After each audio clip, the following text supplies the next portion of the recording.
Chers amis, bonjour. Nous avons le mérite ensemble de commencer le deuxième livre de la Torah, le livre Shemot, avec sa première paracha, la paracha de Shemot. Et une petite question en guise d'introduction, pourquoi est-ce que Akadosh Baruch Hu a fait la Torah avec 5 livres? Si on voulait poursuivre dans ce profil de questions, pourquoi est-ce que Akadosh Baruch Hu a fait que dans chaque livre, il y a plusieurs parachiotes? Pourquoi dans chaque paracha, il y a plusieurs chapitres? Pourquoi dans chaque chapitre, il y a plusieurs versets? Et si on voulait encore continuer dans ce profil de questions, pourquoi est-ce que dans, par exemple, le Talmud, Hachem a fait plusieurs traités, Masertot?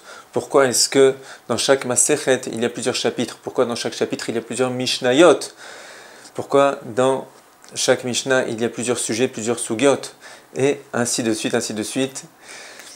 Mes chers amis, comme vous l'avez vu, les questions de ce profil sont nombreuses, mais la réponse est, quant à elle, courte, simple et claire. C'est que Hachem a fait les choses de cette manière pour enseigner au peuple juif et à chaque juif de chaque génération un principe. Le principe que un juif peut et doit toujours faire des nouveaux départs.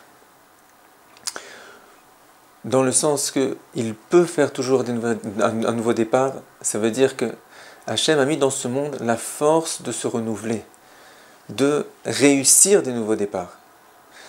Et s'il a mis cette force dans le monde, alors on a oui l'obligation de l'utiliser. Il y a une règle qui dit que tout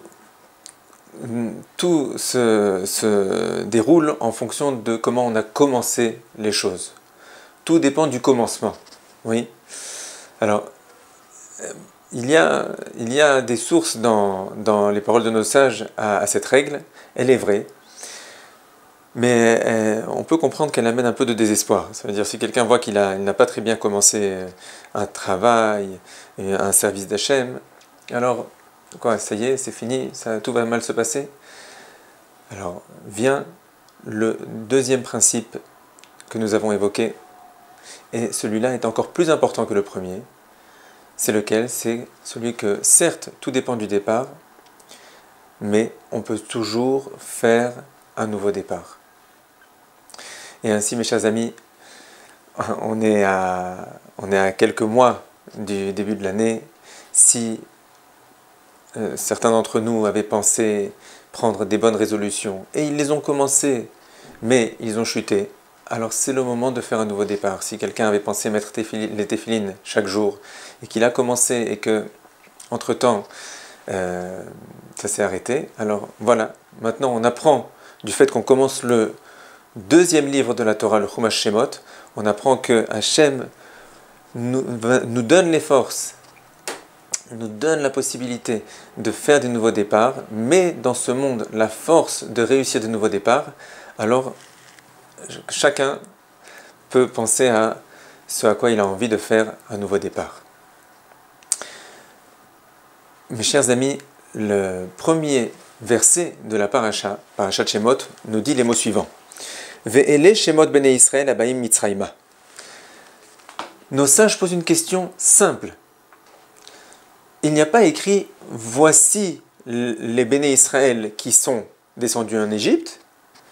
Il y a écrit « Voici les noms des enfants d'Israël qui sont descendus en Égypte ». La manière de s'exprimer du verset vient nous faire comprendre que qui est descendu en Égypte, en quelque sorte non pas les enfants d'Israël, mais les noms eux-mêmes des enfants d'Israël sont descendus en Égypte. Alors, évidemment, parce qu'Hachem a utilisé cette manière de s'exprimer dans ce pasouk, dans ce verset, c'est qu'il voulait nous transmettre un message. Quel est le message qu'Hachem voulait nous transmettre par cette manière de s'exprimer dans ce premier verset de Parashat Shemot? Eh bien, nos sages répondent que ici Hachem a voulu nous enseigner une information extrêmement importante. Peut-être la plus importante pour un juif.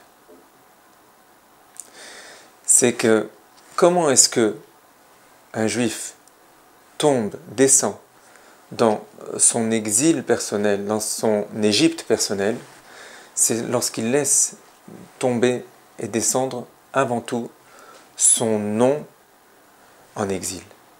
Qu'est-ce que c'est son nom? Tout le monde sait que le nom fait référence à l'identité d'une personne.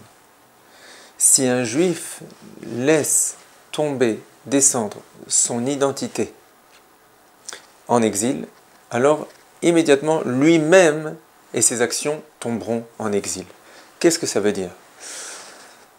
Nous savons que un juif, nous savons les textes, nous explique la Torah, est remplie de sources où nous voyons qu'un juif n'a absolument rien de comparable à un non-juif. Absolument rien. Un juif a une neshama. Nos sages nous disent que Hachem a consulté le peuple juif avant de créer le monde, a consulté les neshamot d'Israël. Rabbi Nachman de Breslev rapporte dans un de ses contes que un juif est le fils d'Hachem. Oui, c'est rapporté que la neshama qu'Hachem a insufflée dans chaque juif, c'est une partie d'Hachem lui-même. Donc chaque juif est comme le fils d'Hachem. Un non-juif est comme le fils d'un serviteur. Et tout l'enjeu du mauvais penchant, c'est de faire croire, nous explique Rabbi Nachman de Breslev, c'est de faire croire à un juif qu'il n'est pas le fils du roi, qu'il est le fils d'un serviteur. Et si c'est tout l'enjeu du mauvais penchant, on comprend que c'est là le point crucial sur lequel nous devons lutter. C'est toujours nous souvenir que, attention, je ne suis pas le fils d'un serviteur, je ne suis pas n'importe qui, je suis le fils d'Hachem, j'ai une neshama. Et lorsque quelqu'un se souvient de ça, alors, naturellement, il ne tombe pas en exil. Naturellement, maintes et maintes ses actions deviennent tout à fait éloignées de lui, méprisables à ses yeux, parce qu'elles sont en réalité vraiment méprisables. Mais comme il se souvient de qui il est, alors il se souvient de sa valeur, alors il comprend que ses actions n'ont aucun lien avec lui et il est absolument hors de question qu'il rentre dans ses comportements, qu'il applique ses comportements. Même s'il les voit autour de lui, autour de tous les goïms, dans tous les goïms, dans tous les peuples non juifs. Et ainsi, mes chers amis, on voit que dans les 3 prières de la journée, Shacharit, Mincha, Arvit, nos sages ont décrété que la prière qui va terminer, qui va conclure chacune des 3 prières, Shacharit, Mincha et Arvit, c'est la prière Aleinu Leshabeach. C'est une prière cruciale en quelque sorte. C'est la dernière prière avant qu'un juif aille à son travail, aille au collège, au lycée. Oui, c'est la dernière prière avant qu'un juif soit confronté, sorte de la synagogue et soit confronté aux non-juifs.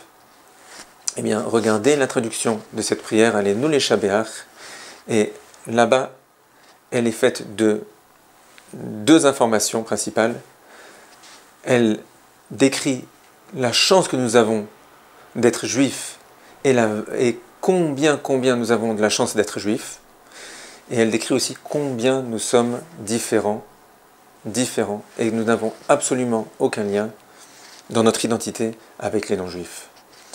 Alors mes chers amis, qu'on ait le mérite, comme on l'a dit au début, chacun de saisir l'occasion de faire chacun un nouveau départ dans tout ce qui peut faire plaisir à Hachem, qu'on fasse un nouveau départ.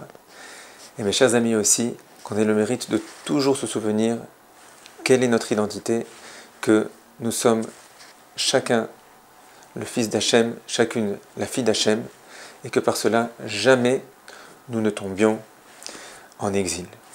Mes chers amis, un très bon Shabbat.